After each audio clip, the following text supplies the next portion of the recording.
Hello, future officers. Welcome to the official YouTube channel of KGS Banking. This is Ghazala Khan, your English educator. So guys, आज हम क्या करने वाले हैं, एक आपका एडिटोरियल है, inflation falls but not unemployment. Inflation तो कम होता है लेकिन अनएम्प्लॉयमेंट नहीं। इसकी वोकैबुलरी पे हम कुछ डिस्कशन करने वाले हैं। तो यहाँ पर वोकैबुलरी के बहुत ही इंपॉर्टेंट वर्ड्स हैं।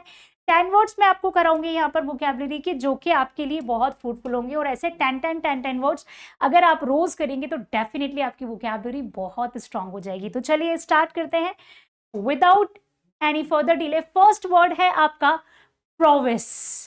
प्रोविस मेरे साथ बोलना है, प्रोविस, जिसका मतलब होता है किसी काम को करने की एक्सेप्शनल स्किल्स या एबिलिटी होना, ठीक है, कुशलता होना जिसे हम बोलते हैं।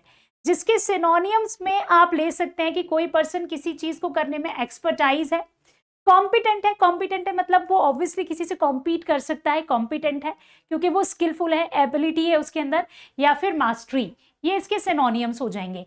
ऑपोजिट वर्ड्स की अगर मैं बात करूं, एंटोनियम्स, इसका मतलब है इनकॉम्पिटेंस, मतलब वो किसी से कॉम्पीट नहीं कर सकता है क्योंकि उसके अंदर एबिलिटी नहीं है, क्षमता नहीं है। इनएप्टीट्यूड और इनएबिलिटी मतलब वो इनकैपेबल है ऑफ डूइंग समथिंग, किसी काम को करने में इनकैपेबल है। तो prowess is the new word, याद रखिए। इसका मतलब होता है किसी काम को करने के लिए बहुत ज्यादा स्किलफुल होना और बहुत ज्यादा एबिलिटी होना, एक्सेप्शनल स्किल्स और एबिलिटी।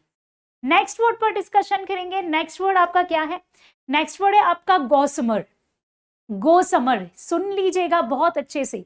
गॉसमर, गॉसमर मतलब होता है कोई चीज जो कि बहुत पतली है ना, या बहुत हल्की है, लाइट वेटेड है, जिसके मीनिंग में आप ले सकते हैं एक्सट्रीमली लाइट, ठीक है, और डेलिकेट है, टीनस है, प्लस हम बोलते हैं ना कि फ्रेजाइल है, फ्रेजाइल भी इसी में यूज होगा, मतलब बहुत ऐसी चीज जो कि एकदम पतली सी है। सो डेलिकेट है, फ्लिम्सी है, एयरी है, इतनी पतली है हवा जैसी है, उड़ जाएगी, ठीक है, फ्लिम्सी है, डेलिकेट है, सो लाइक नाजुक, नाजुक होना, तो दैट इज कॉल्ड गॉसमर।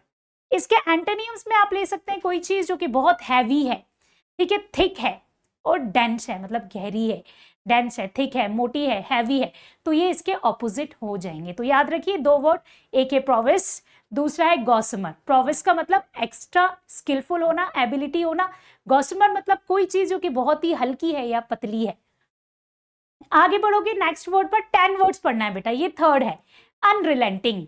अनरिलेंटिंग मतलब कुछ लोग होते हैं ना जो डट जाते हैं कि मैं ये करके रहूंगा, नॉट यील्डिंग इन स्ट्रेंथ, ठीक है, सेवेरिटी या डिटर्मिनेशन, जिनके अंदर डिटर्मिनेशन होता है, लगन होता है, एकदम डट जाते हैं, भाई मैं ये करके दिखाऊंगा, जो पीछे नहीं हटने वाले हैं, that is called unrelenting. Unrelenting जिसके सिनोनियम्स में आप लेंगे परसिस्टेंट, ठीक है, मतलब उसके अंदर एक परसिस्टेंसी है कि किसी काम को करना है तो करके ही रहना है।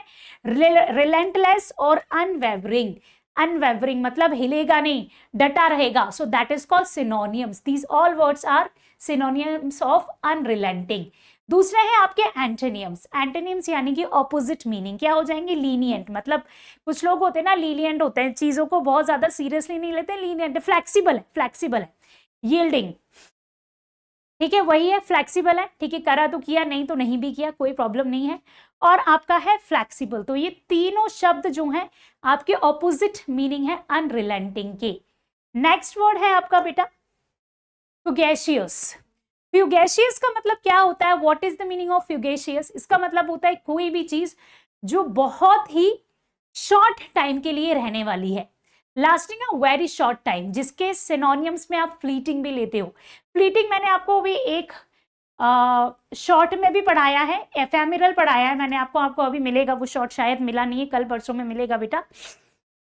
एफेमेरल एक वर्ड होता है जिसका मतलब होता है कोई भी चीज जो कि बहुत ही कम समय तक चलने वाली है, जो कि क्या है, जो कि क्या है, फ्यूगेशियस है। तो एफेमेरल हो गया, ट्रांसिएंट हो गया, मोमेंट्री हो गया, तो ये सारे जो शब्द है ना आपके सिनोनियम्स हो जाएंगे किसके? फ्यूगेशियस के, मतलब क्षणिक जिसे हम बोलते हैं, lasting a very short time, बहुत ही कम समय के लिए जो चीज रहने वाली है।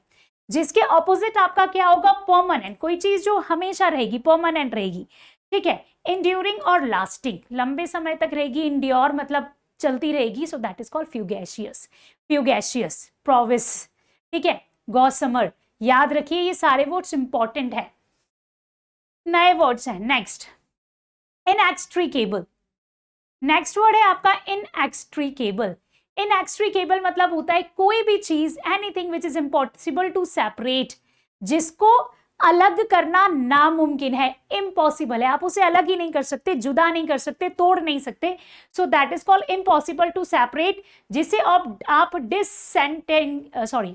डिसएंटेंगल भी कहते हैं। Disentangle mean something which is not possible to separate, कोई भी ऐसी चीज जिसे अलग करना पॉसिबल नहीं है, सेपरेट करना पॉसिबल नहीं है, दैट इज कॉल्ड इनएक्सट्रिकेबल, जिसके सिनोनिम्स में आप ले सकते हैं इंटरवोवन, इनसेपरेबल और इनडिवाइजिबल, मतलब जो डिवाइड नहीं हो सकता, इंटरवोवन जो अलग नहीं हो सकता, इनसेपरेबल जो सेपरेट नहीं हो सकता। एंटोनियम होगा इसका डिटेचेबल, अनरिलेटेड या सेपरेबल, कोई भी ऐसी चीज जो कि डिटैच हो सकती है, अलग हो सकती है, अनरिलेटेड है ना, अनरिलेट हो सकती है, सेपरेबल यानी कि अलग हो सकती है, सेपरेट हो सकती है, तो ये इसके ऑपोजिट मीनिंग है। नेक्स्ट वर्ड पे बढ़ोगे बेटा, टैसिटर्न।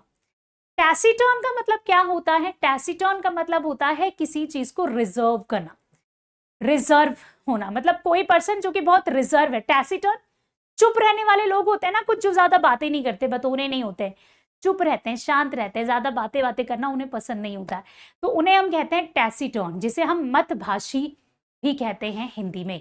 तो कुछ लोग होते हैं जो बाय नेचर टैसिटर्न होते हैं, यानी कि रिजर्व्ड होते हैं, अनकम्युनिकेटिव होते हैं, जो ज्यादा बातचीत नहीं करते हैं इन स्पीच, ठीक है, सेइंग लिटिल, कम बोलते हैं, बहुत कम बात करते हैं, जिसके सिनोनिम्स में आप ले सकते हैं reticent, silent, reserve and लेकॉनिक।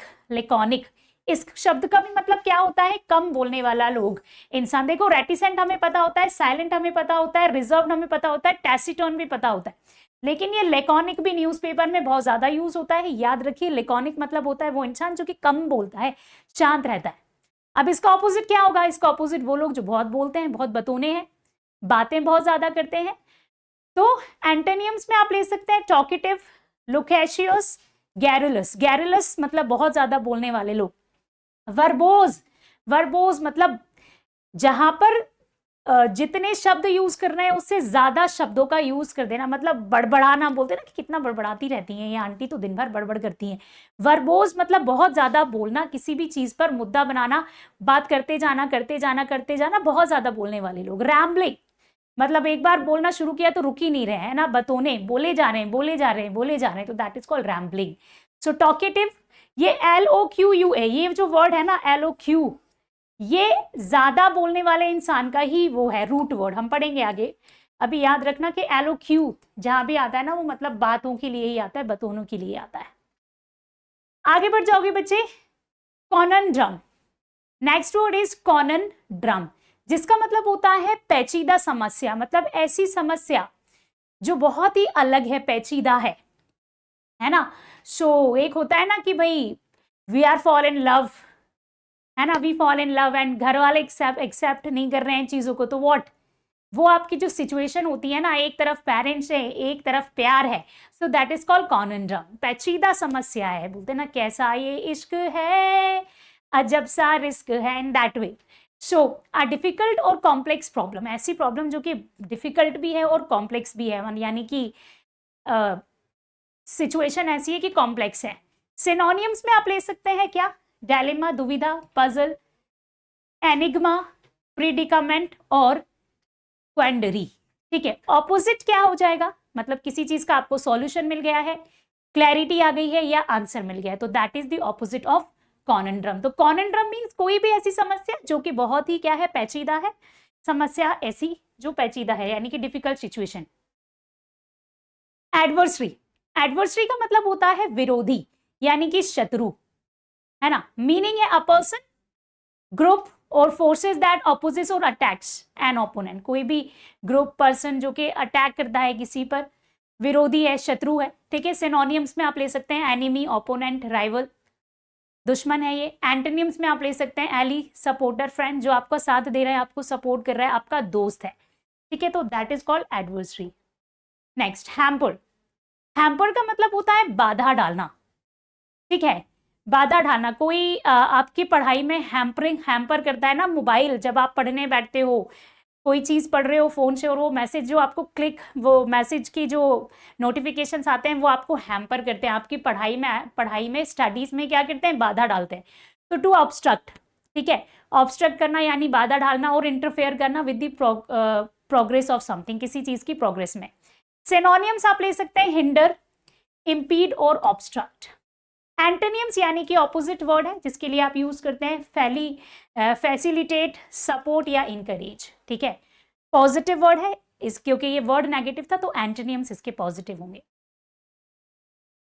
Okay, और आपका लास्ट वर्ड है एक्सऑर्बिटेंट। एक्सऑर्बिटेंट मतलब एक्स से पता ही चल रहा है कि कोई भी चीज जो कि क्या है, एक्स्ट्रा है, एक्स्ट्रा है यानी कि अत्यधिक है, जरूरत से ज्यादा है, meaning unreasonably high in price और कॉस्ट। कोई भी ऐसी चीज जिसका जो प्राइस है या कॉस्ट बहुत ज्यादा क्या है, हाई हो गया है, so that is called exorbitant. So synonyms आपका क्या हो जाएगा, सिनोनियम्स आपके हो जाएंगे एक्सेसिव, आउटरेजियस, इन्फ्लेटेड, और ऑपोजिट आपके हो जाएंगे रीजनेबल, फेयर और मॉडरेट। तो ये आपके क्या हो जाएंगे, मतलब रीजनेबल रेट है, फिर बोलते हैं ना कि रीजनेबल है, ले सकते हैं हम, मतलब पॉकेट फ्रेंडली है, फेयर है, मॉडरेट है, बहुत ज्यादा नहीं है, हाई नहीं है। सिनोनिम्स यानी एक्सेसिव बहुत ज्यादा है, आउटरेजियस है, इन्फ्लेटेड है, इन्फ्लेटेड मतलब क्या होता है, बढ़ना, सो दैट इज कॉल्ड।